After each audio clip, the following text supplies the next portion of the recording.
Hello friends, welcome to royal study. दोस्तों, MPG के special series में हम मध्य प्रदेश का भौगोलिक गठन आज डिस्कस करेंगे।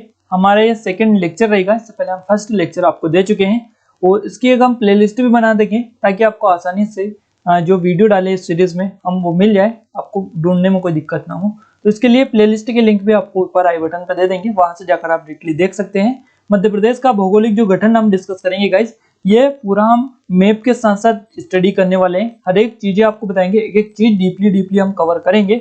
साथ ही हर एक फैक्ट को हम आसानी से आपके साथ साझा करेंगे। सो इस वीडियो को पूरा देखिएगा, आपको 110% वीडियो पसंद आएगा। फाइनली स्टार्ट करते हैं उससे पहले आपको बता दें हमारे कुछ ऑनलाइन कोर्सेज भी हैं। जैसे 2021 की ई बुक है हमारी करंट अफेयर की मध्य प्रदेश, इसमें जनवरी से दिसंबर तक का मिलेगा। इसमें भी जनवरी से दिसंबर तक का 2020 का अवेलेबल है। ये 2020 की बुक है गाइस, 99 रुपीज में मिल रही है। आप इसको ले सकते हैं, काफी अच्छा स्पेशल ऑफर है और इस पर भी 50% का ऑफर चल रहा है अभी। इसके अलावा गाइस, यहाँ पर ये जो Madhya Pradesh special police test series है कांस्टेबल की, इस पे 149 रुपए में ये ओनली मिल रही है और इस पे 62% के समथिंग डिस्काउंट चल रहा है। मध्य प्रदेश सामान्य ज्ञान एमपीजीके का स्पेशल कोर्स ये है जिसमें टेस्ट सीरीज, वीडियो लेक्चर और पीडीएफ फाइल दी जाती है। इस पर भी 50% का डिस्काउंट है, इनको चेकआउट कर सकते हैं, लिंक डिस्क्रिप्शन में मिल जाएगी। फाइनली स्टार्ट करते हैं हम हमारे पहले क्वेश्चन से। गाइस, पहले क्वेश्चन ना बोलते हो, हम यहाँ पर क्वेश्चन ना डिस्कस करके हम डिटेल डिस्कस करेंगे, इसलिए हमारा यह पहला टॉपिक रहेगा या पहला पोर्शन रहेगा। तो मध्य प्रदेश का भौगोलिक विभाजन यहाँ पर हम डिस्कस कर रहे हैं। देखिए, सबसे पहले इंपॉर्टेंट जो फैक्ट है वो हम थोड़ा सा डिस्कस करते हैं, उसके बाद में मैप स्टडी करेंगे। मध्य प्रदेश जो है गोंडवाना लैंड का भाग है, ये तो आप सभी को पता ही है। और सभी चीजें हम डिस्कस करेंगे, कोई भी चीजें छोड़ेंगे नहीं। आप ऐसा मत समझिएगा कि बिल्कुल ये तो हमने पढ़ रखा है। आप पेशेंस रखिएगा, आगे सारी चीजें हम आपके लिए धीरे धीरे लेकर आते रहेंगे। देखिए, यहाँ पर जो है मध्य प्रदेश गोंडवाना लैंड का भाग है और इसका भौगोलिक विस्तार है 21 डिग्री 6 से 26 डिग्री 30 उत्तरी अक्षांश तक तथा 74 डिग्री 9 से 82 डिग्री 48 पूर्वी देशांतर तक ये भौगोलिक विस्तार है। नहीं ये पता है तो नोट डाउन कर लीजिएगा लिखकर, ये क्वेश्चन ऑलरेडी बन भी चुका है। मध्य प्रदेश का क्षेत्रफल कितना है? तो मध्य प्रदेश का क्षेत्रफल है 3,08,252 वर्ग किलोमीटर।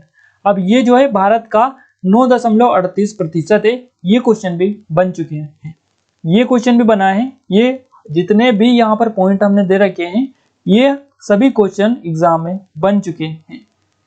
मध्य प्रदेश की उत्तर से दक्षिण तक की लंबाई कितनी है? उत्तर से दक्षिण की लंबाई 605 किलोमीटर है। गाइस, उत्तर से दक्षिण ये होता है उत्तर और ये है आपका दक्षिण। तो ऐसे करके ये जो लंबाई है ये है 605 किलोमीटर, याद रखिएगा। और अगर हम बात करें गाइस पूर्व से पश्चिम की लंबाई, तो पूर्व ये है आपका और पश्चिम ये है। तो पूर्व से पश्चिम की जो लंबाई है ये है इसकी 870 किलोमीटर, याद रखिएगा। इस ऐसे आपकी ये रहेगी 605 मीटर 5 किलोमीटर और ऐसे रहेगी 870 किलोमीटर, याद रखिएगा। पूर्व से पश्चिम की लंबाई 870 है। जिधर लंबा है मध्य प्रदेश, वैसे ही मैप में देख के समझ सकते हैं, ऐसे करके लंबा है और ऐसे थोड़ा सा कम है। तो जिधर ज्यादा लंबाई होगी उधर पूर्व से पश्चिम रहेगा। और वैसे भी पता ही है, पूर्व में आपका सिंगरौली आता है और आपका इधर पश्चिम में आपका आता है अलीराजपुर। उत्तर में आपका जो चंबल संभाग है उत्तर प्रदेश है, इस टाइप आपका उत्तर प्रदेश हो जाएगा और इधर महाराष्ट्र साइड आपका दक्षिण हो जाएगा। तो पूर्व से पश्चिम 870 है, उत्तर से दक्षिण 605 है। आसानी से याद हो जाएंगे, कुछ भी आपको लॉजिक लगाने की इसमें आवश्यकता नहीं। आगे बढ़ते हैं हम मध्य प्रदेश का भौगोलिक विभाजन में। मध्य प्रदेश की उत्तरी सीमा चंबल नदी तथा दक्षिणी सीमा ताप्ती नदी बनाती है।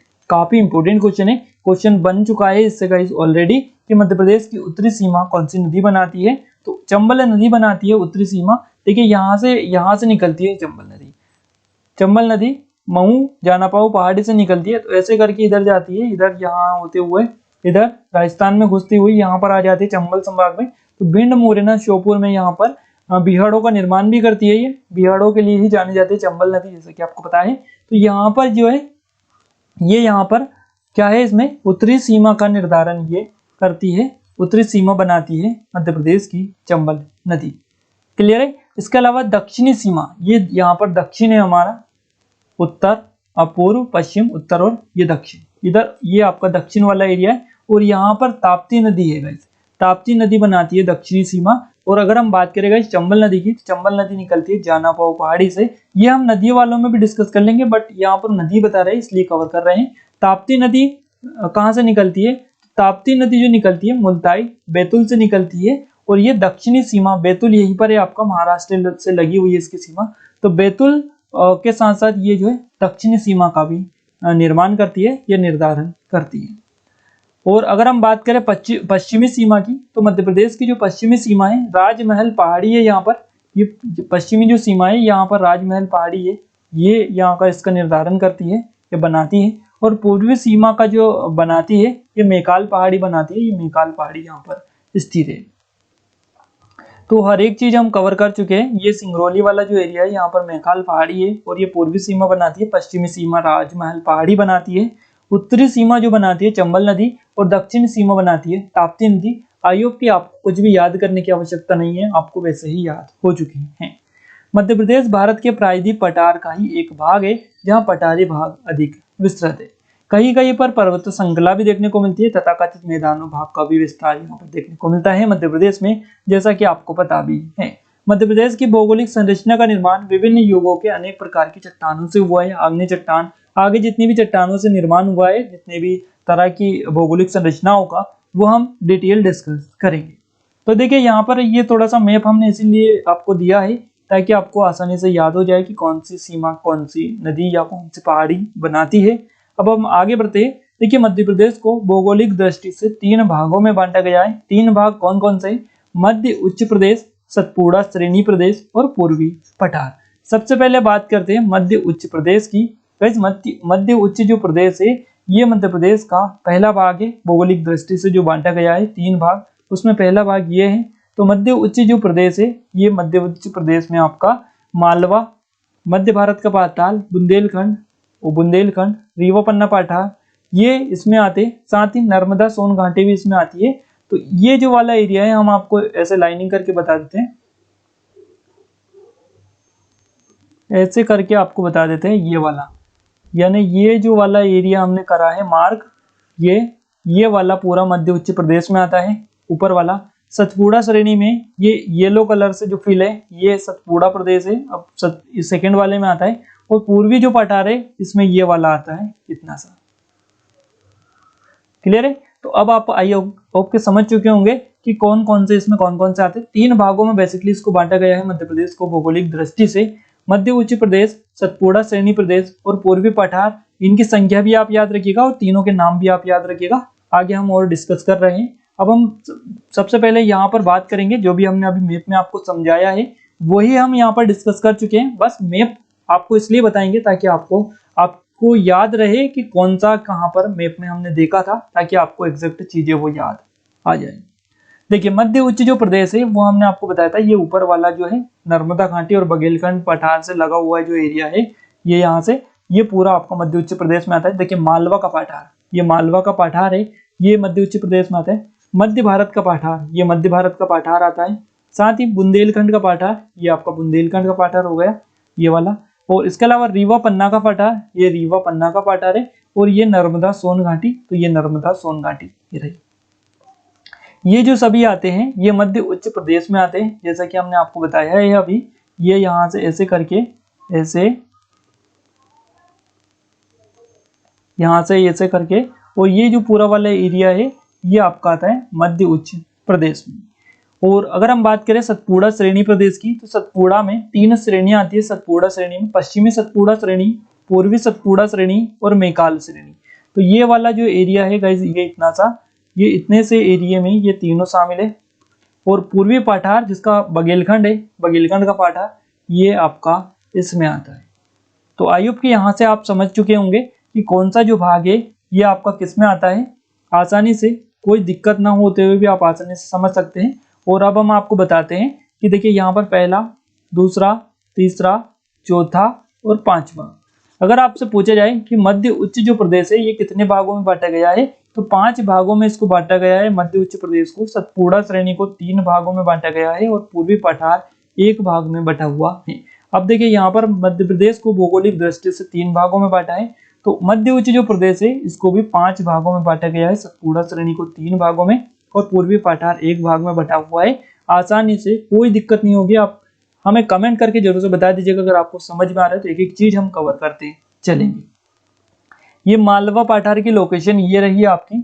हम मालवा का पाठार अब डिस्कस करने वाले हैं। उससे पहले आपको बता दें हम कि हमारा एक नया चैनल है गाइस, एग्जाम टाउन करके, तो उस पर हम नेशनल करंट अफेयर स्पेशल जो टॉपिक है, स्पेशल करंट अफेयर के, वो हम टॉपिक वाइज डाल रहे हैं। मुख्यमंत्री और राज्यपाल जो अभी नए बदले हैं उनका वीडियो भी दे चुके हैं। साथ ही गाइस कल आपका वर्तमान में कौन क्या वाला नया वीडियो आएगा, अपडेटेड वीडियो, जिसमें हर एक क्वेश्चन डीपली और पूरी डिटेल के साथ में डिस्कस करेंगे। तो वो आप जरूर से मिस मत कीजिएगा, ताकि हमें सपोर्ट मिलेगा इस, और आपके लिए जितनी मेहनत कर रहे हैं वो, ताकि और अच्छा कंटेंट आपको मिल पाए। इसके अलावा भारत में पहली बार वाला वीडियो भी दे चुके हैं। ये सभी वीडियोस आप, इसकी लिंक जो है डिस्क्रिप्शन में हम दे देंगे, तो वहां पर जाके एक बार इनको जरूर से देखिएगा। अगर आपको हमारी मेहनत अच्छी लगे, पसंद आए, तो आप कंटिन्यू कीजिएगा, नहीं तो आप दोबारा से मत देखिएगा।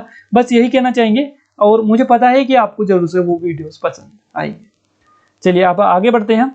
देखिए यहाँ पर हम सबसे पहले मालवा का पाठार डिस्कस करेंगे डीपली, और कोई भी क्वेश्चन यहाँ से बाहर नहीं जाएगा अगर आपने पूरा ये वीडियो देख लिया तो।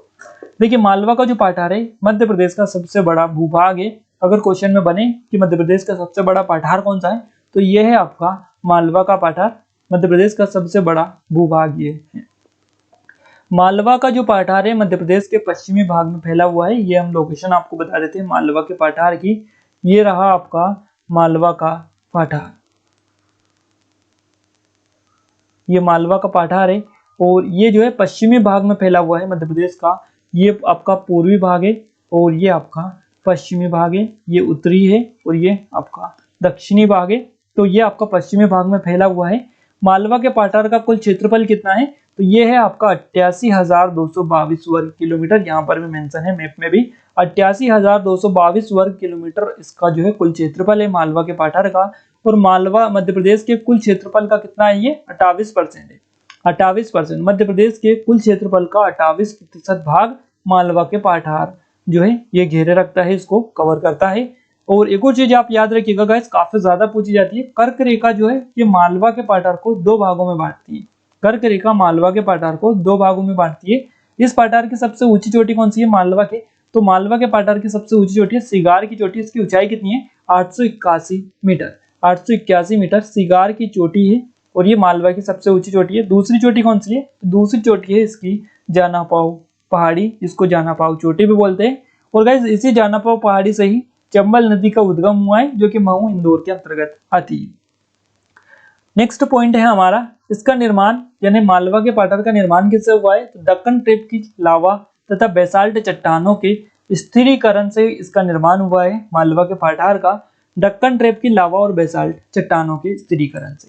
और इसी कारण गाइस इस क्षेत्र में काली मिट्टी की अधिकता है, यानी मुख्यतः यहाँ पर काली मिट्टी पाई जाती है। मालवा के पाठार को गेहूं डिल्लिया पठार भी कहा जाता है। क्या कहा जाता है, गेहूं डिल्लिया पठार भी मालवा के पाठार को बोला जाता है। पूछा जाएगा क्वेश्चन में कि गेहूं डिल्लिया पठार किसे कहा जाता है, तो मालवा के पाठार को कहा जाता है। मालवा के पाठार की जो जलवायु है विश्व की श्रेष्ठ जलवायु कहा जाता है, और यहाँ सम जलवायु पाई जाती है मालवा के पाठार में। ये मालवा की लोकेशन आप देख लीजिएगा। हम बाकी आपको आगे भी बताएंगे कि कौन कौन से जिले इसके अंतर्गत आते हैं पूरा मैप के द्वारा। देखिए यहाँ पर अगर हम मिट्टी की बात करें मालवा के पाठार में, तो मालवा के क्षेत्र में काली मिट्टी, रेगुर मिट्टी पाई जाती है। अब ये जो मिट्टी है गाइस कपास के लिए सर्वश्रेष्ठ होती है काली मिट्टी। मालवा के पाठार को गेहूं डलिया कहा जाता है, गेहूं की डलिया, गेहूं की डलिया। इसके अलावा गेहूं डिल्लिया पाठार इसको बोला जाता है, गेहूं की डलिया इसको बोला जाता है। और इसमें सर्वाधिक गेहूं उत्पादन जो जिला है ये सीहोर जिला आता है। देखिए ये रहा हमारा मालवा का पाठार, और इसका हमने यहाँ पर ड्रॉ भी कर दिया है इसकी लाइनिंग, ताकि आपको पता चल पाए कि कौन से जिले इसके अंतर्गत आते हैं। क्लियर है। तो देखिए ये जो आपका सीहोर जिला है गाइस, सीहोर जिला ये सबसे ज्यादा गेहूं का उत्पादन करता है मालवा जिले, मालवा में। तो अगर पूछा जाए कि मालवा के पाठार में सर्वाधिक गेहूं उत्पादक जिला कौन सा है, तो ये सीहोर जिला आता है। और इसमें 18 जिले आते हैं। मालवा के पाठार में 18 जिले शामिल है। तो इनमें से सबसे पहले हम बात करेंगे मंदसौर की। देखिए मंदसौर ये यहाँ पर है, ये इसमें आता है। मंदसौर, रतलाम, झाबुआ, अलीराजपुर, आगरमालवा, शाजापुर, उज्जैन, धार, इंदौर, देवास, सीहोर, रायसेन, भोपाल, विदिशा, राजगढ़, नीमच, सागर और गुना, यानी नीमच, सागर और गुना। ये नीमच है आपका, इसका थोड़ा सा एरिया इसमें आता है मालवा में, सागर का भी थोड़ा सा आता है, पूरा नहीं आता है, और इसके अलावा एक और आपका है गुना, इस गुने का भी थोड़ा सा आता है, इसका भी पूरा नहीं आता है। बाकी अशोकनगर ये पूरा है, थोड़ा सा मैप बनाने में थोड़ी सी बाई मिस्टेक हो गई है, तो इसके लिए क्षमा चाहेंगे। बाकी आप याद रखिएगा यहाँ पर गुना, सागर और नीमच, इनका कुछ भाग जो है ये आता है, बाकी ये जो सभी जिले हैं इनका पूरा पूरा हिस्सा मालवा क्षेत्र के अंतर्गत आता है। तो ये आप याद रखिएगा। नदियां कौन सी आती है मालवा पठार के अंतर्गत? चंबल नदी, जो कि यहीं से निकली है मालवा के पठार से। क्षिप्रा नदी का उद्गम भी मालवा से पठार से ही हुआ है। और इसके अंतर्गत गए काली सिंध, पार्वती, बेतवा और सिवना नदी, ये जो सभी नदियां हैं ये मालवा के पठार में आती है। तो क्वेश्चन बनेगा कि निम्न में से कौन सी नदी मालवा के पठार के अंतर्गत आती है। क्लियर है? आप समझ चुके होंगे किस हिसाब से क्वेश्चन बनते हैं, इसलिए इनको भी आप नोट डाउन करते चलिएगा। जलवायु किस प्रकार की है मालवा के पठार की? तो यहाँ समशीतोष्ण जलवायु है। यहाँ गर्मी में ना तो ज्यादा गर्मी होती है, ना ही शीत ऋतु में ज्यादा ठंड यहाँ पर लगती है।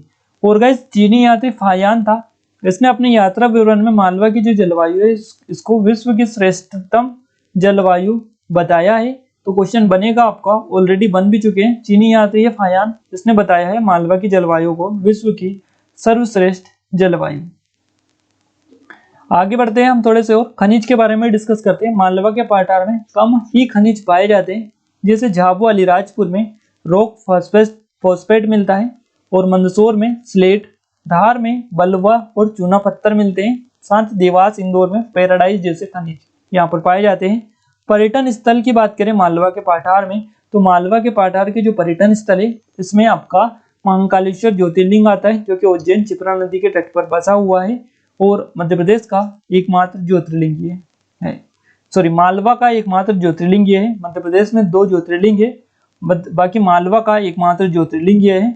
मंदसौर सिवना नदी के किनारे पशुपतिनाथ का मंदिर स्थित है, ये भी मालवा में आता है। इसके अलावा विदिशा में उदयगिरी की गुफाएं, धार में बाघ की गुफाएं, रायसेन जिले में भीमबेटका की गुफाएं, ये जो सभी आती है ये मालवा के अंतर्गत आती है, तो याद रख सकते हैं। बाकी मालवा की लोकेशन आप याद रखिएगा, विदिशा, भोपाल, रायसेन, सागर, राजगढ़, सागर का कुछ हिस्सा इसमें आता है, शाजापुर, सीहोर, आगर मालवा, उज्जैन, इंदौर, देवास, धार, अलीराजपुर, झाबुआ, रतलाम, मंदसौर और आपका नीमच का कुछ एरिया आता है। साथ ही अशोकनगर और गुना का थोड़ा सा भाग इसमें आता है।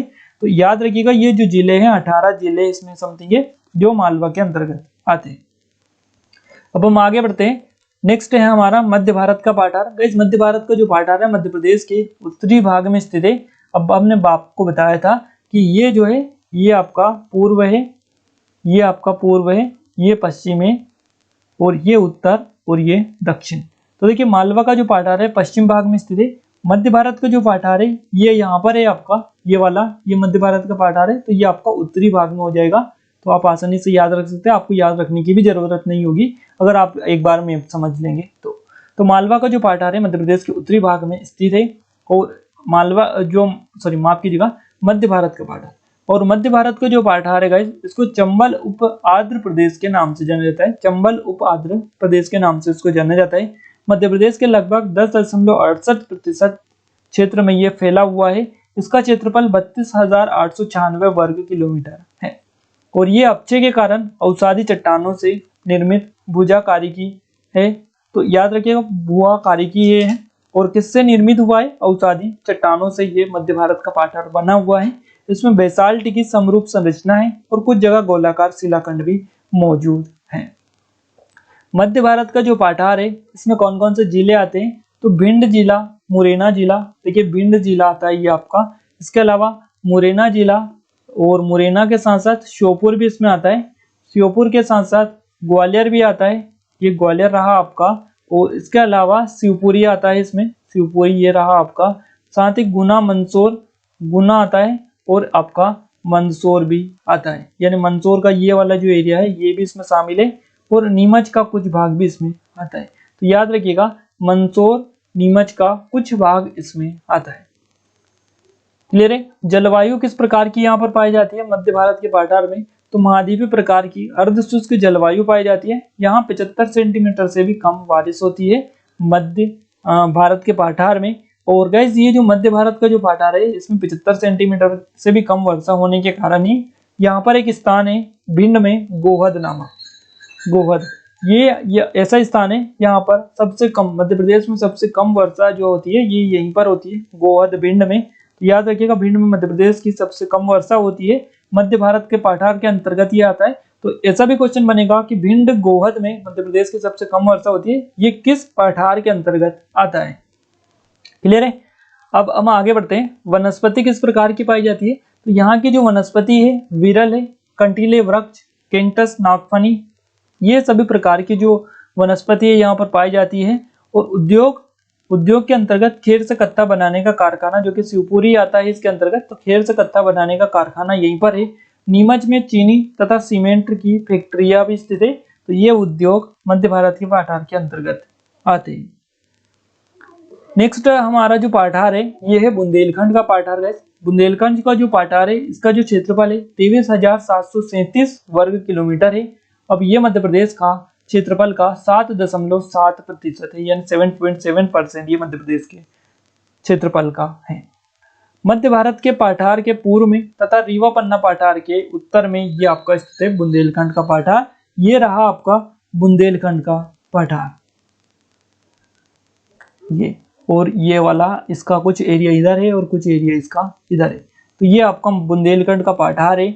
और ऐसा कहा जा रहा है इस लाइन में, यहाँ पर इस पॉइंट में, कि ये जो पठार है इस पठार के पूर्व में, देखिए मध्य भारत के पठार के पूर्व में, मध्य भारत पठार जो है इसके पूर्व में, ये इस साइड, ये पूर्व हो गया इसका, ये पूर्व, ये पश्चिम, ये उत्तर, ये दक्षिण। तो देखिए मध्य भारत पठार के पूर्व में बुंदेलखंड है आपका, साथ ही रीवा पन्ना पठार के उत्तर में, रीवा पन्ना पठार है और इसके उत्तर में, इस साइड उत्तर है तो उत्तर में इधर। तो आसानी से पहचान सकते हैं कि कहाँ क्या लोकेशन आपको बताई जा रही है, आप आसानी से पहचान सकते हैं। अगर क्वेश्चन ऐसा भी बना कि मध्य भारत के पठार के पूर्व तथा रीवा पन्ना पठार के उत्तर में कौन सा पठार स्थित है, बुंदेलखंड का पठार स्थित है, आसानी से पहचान सकते हैं, कोई भी दिक्कत आपको नहीं होगी। बुंदेलखंड के पठार की औसतन ऊंचाई 150 से 400 मीटर है। और इस पठार की सबसे ऊंची चोटी कौन सी है, बुंदेलखंड के पठार की, तो सिद्ध बाबा की चोटी जो है इस पठार की सबसे ऊंची चोटी है बुंदेलखंड के पठार की, जिसकी ऊंचाई है 1172 मीटर। गाइस बुंदेलखंड का जो पठार है इसका निर्माण कैम्ब्रियन युग की ग्रेनाइट, नीस की चट्टान तथा विंध्य क्रम के सेल समूह से इसका निर्माण हुआ है। और इस पठार में यानी बुंदेलखंड के पठार में लाल पीली मिट्टी और काली मिट्टी पाई जाती है। बेतवा नदी इस पठार की जीवन रेखा कहलाती है। मोस्ट इंपोर्टेंट क्वेश्चन है ये, फैक्ट तो आप 110% नोट डाउन कर लीजिएगा। क्वेश्चन बनेगा कि बुंदेलखंड पठार की जीवन रेखा कौन सी नदी को कहा जाता है, तो ये कहा जाता है बेतवा नदी को। और ये बेतवा नदी जो निकलती है कोमरागांव रायसेन से निकलती है बेतवा नदी, जो कि बुंदेलखंड पठार की जीवन रेखा कही जाती है। अगले क्वेश्चन की ओर आगे बढ़ते हैं। देखिए नेक्स्ट जो हमारा फैक्ट निकल कर आ रहा है वो है बुंदेलखंड का पठार। अब बुंदेलखंड के पठार में इतनी डिटेल हम डिस्कस कर चुके हैं, अब थोड़ी सी और कर लेते हैं। जलोढ़ मिट्टी यहाँ पर पाई जाती है, ग्रेनाइट चट्टानों से ये बना हुआ है। अगर हम बात करें इसमें बुंदेलखंड के पठार में कौन कौन से जिले आते हैं, तो गाइस निवाड़ी जिला जो कि मध्य प्रदेश का नवीनतम जिला ये है, टीकमगढ़ से अलग करके यहाँ पर इसको बनाया गया है। तो टीकमगढ़ जिला, छतरपुर जिला इसमें आता है, साथ ही पन्ना, सागर, दतिया, ये जो जिले हैं ये इसमें आते हैं।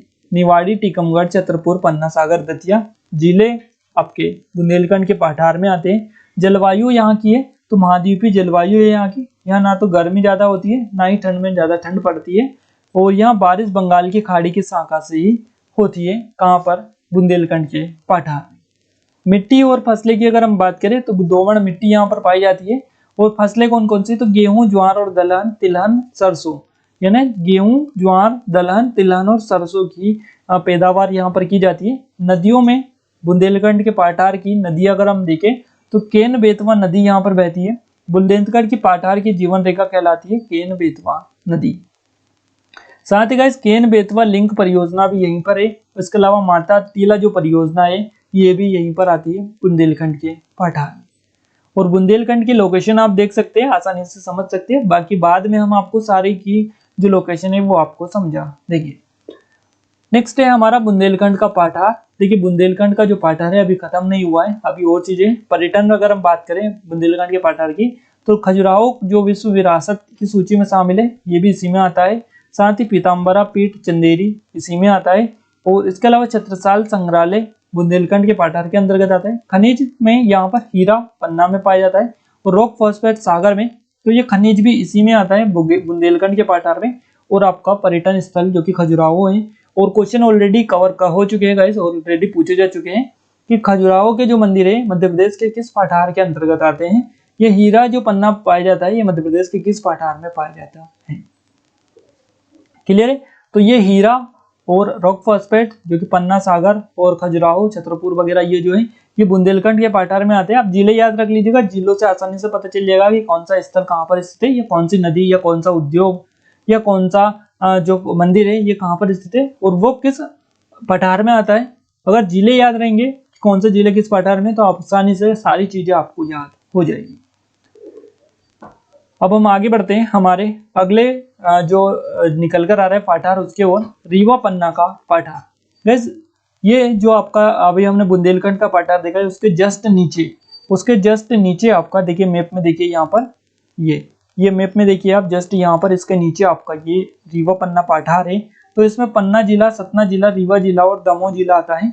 तो याद रखिएगा ये मध्य प्रदेश के कुल क्षेत्रफल का 10.36% है। इसका निर्माण कटप्पा और विंध्य शैल समूहों के अपरदन से हुआ है। और इसमें बलुआ यानी इस जो रीवा पन्ना पाठार है बलुआ पत्थर की प्रधानता यहाँ पर देखने को मिलती है। साथ ही यहाँ का प्रमुख जो खनिज है हीरा है। हीरा पन्ना में पाया जाता है। हीरा आपको बताइए, हीरा में पन्ना में पाया जाता है हीरा। और इसके अलावा गाइस, इसके अलावा अभी हमने थोड़ा सा और देखा था, बुंदेलखंड वाले में भी देखा था हीरा पन्ना। तो गाइस इसका जो कुछ हिस्सा है, इसका बुंदेलखंड पाठार का कुछ हिस्सा जो है ये पन्ना में आता है, साथ ही कुछ ही रीवा में भी आता है। यानी रीवा और पन्ना दोनों के अंतर्गत पन्ना जो जिला है ये आपका बुंदेलखंड और रीवा पन्ना पठार दोनों में आता है। ये आप मान लीजिएगा क्योंकि यहाँ पर बीच में इसकी लोकेशन यहाँ से निकल रहा है, और इसकी जो लोकेशन है पन्ना जिले की ये रही। तो कुछ हिस्सा आपका इसमें आता है और कुछ हिस्सा इसमें आता है, तो दोनों में रहेगा आपका, बस ऑप्शन में आपको थोड़ा सा चेंजेस देखने को मिल जाएगा। क्लियर है। तो ये रहा हमारा रीवा पन्ना का पाठार, इसकी लोकेशन भी आप देख सकते हैं। अब नेक्स्ट है हमारा नर्मदा सोन घाटी। वैसे नर्मदा जो सोन घाटी है मालवा तथा रीवा पठार के दक्षिण में स्थित है। मालवा तथा रीवा पन्ना जो पाठार है, रीवा पन्ना पाठार और मालवा के पाठार के दक्षिण में स्थित है तथा सतपुड़ा मिकल श्रेणी के उत्तर में स्थित है आपकी नर्मदा सोन घाटी। तो ये रही नर्मदा सोन घाटी। और भारत की सबसे बड़ी रिफ्ट वैली ये क्वेश्चन बनेगा। मध्य प्रदेश के कुल क्षेत्रफल का 26% यानी 26% नर्मदा सोन घाटी के अंतर्गत आता है। और इसका निर्माण पश्चिम में दक्कन ट्रेप की चट्टानों से हुआ है तथा पूर्व में धारवाड़ एवं विंध्य क्रम की चट्टानों से इसका निर्माण हुआ है। और इसके अलावा गाइस नर्मदा घाटी सतपुड़ा विंध्याचल श्रेणी की, विंध्याचल जो श्रेणी है इसके मध्य में स्थित है। तो नर्मदा घाटी सतपुड़ा और विंध्याचल, इधर आपकी सतपुड़ा श्रेणी है और इधर विंध्याचल श्रेणी है। तो इन दोनों के बीच में नर्मदा घाटी आपकी ये स्थित है। क्लियर है। तो याद रखिएगा आप सारी चीजें एक एक करके हम, और आप आसानी से देख सकते हैं कि आपकी इसकी जो लोकेशन है ये क्या है, नर्मदा सोन घाटी की। गैस यहाँ पर हम मध्य उच्च प्रदेश को जो है ऑलरेडी कवर कर चुके हैं। मध्य भारत का पाठार मालवा का पाठार, बुंदेलखंड का पाठार, रीवा पन्ना का पाठार और नर्मदा सोन घाटी सभी डिस्कस कर चुके हैं। अब हम डिस्कस करेंगे सतपुड़ा श्रेणी प्रदेश को। देखिए सतपुड़ा मेकल श्रेणी एक ही इसमें इसको डिस्कस कर लेंगे क्योंकि इतनी ज्यादा डिटेल नहीं बनेगी इसके बारे में और कम ही क्वेश्चन बनते हैं। सतपुड़ा मेकल श्रेणी, ये श्रेणी नर्मदा घाटी के दक्षिण में नर्मदा के समांतर स्थित है। और इस श्रेणी के 3 उप विभाजक है, हमने अभी देखा था 3 पश्चिमी सतपुड़ा श्रेणी, पूर्वी सतपुड़ा श्रेणी और मेकल श्रेणी, 3 उप विभाजक है। और पहला राजपीपला श्रेणी, दूसरा मध्य श्रेणी, ग्वालियर श्रेणी और महादेव श्रेणी, और तीसरी आती है मेकाल श्रेणी। ये मध्य प्रदेश के क्षेत्रफल का 11% हिस्सा रखता है अपने पास। और महादेव श्रेणी जो आपका धूपगढ़ आता है ये महादेव श्रेणी में स्थित है। 1350 इसकी मीटर इसकी ऊंचाई है। मध्य प्रदेश की सबसे ऊंची चोटी है धूपगढ़। ये किस इसके अंतर्गत आती है, किस पठार के, तो सतपुड़ा मेकल श्रेणी के अंतर्गत आती है, याद रखिएगा।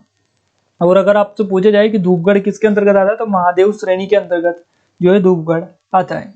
इसका निर्माण दक्कन ट्रेप की चट्टानों के साथ साथ आर्कियन एवं धारवाड़ क्रम की चट्टानों से भी हुआ है। ये लोकेशन है हमारी सतपुड़ा मेकल श्रेणी की। ये पूरी की पूरी नीचे वाली दक्षिण छत्तीसगढ़ से लगा हुआ जो एरिया है नीचे वाला, जिसमें आपका बुरहानपुर, बड़वानी और बैतूल, छिंदवाड़ा, सिवनी, मंडला, बालाघाट ये वाला जो आता है, ये पूरा आपका सतपुड़ा वाला एरिया है। क्लियर है? तो याद रखिएगा। अब हम आगे बढ़ते हैं। अब हम आगे बात करेंगे पूर्वी पाठार यानी बघेलखंड के पाठार के बारे में। गाइस, पूर्वी पाठार या बघेलखंड के पाठार के नाम से इसको जाना जाता है। ये पाठार मध्य प्रदेश के क्षेत्रफल का 7% हिस्सा है। इसका निर्माण आग्नेय महाकल्प तथा जुरेसिक काल के सेल समूह से हुआ है।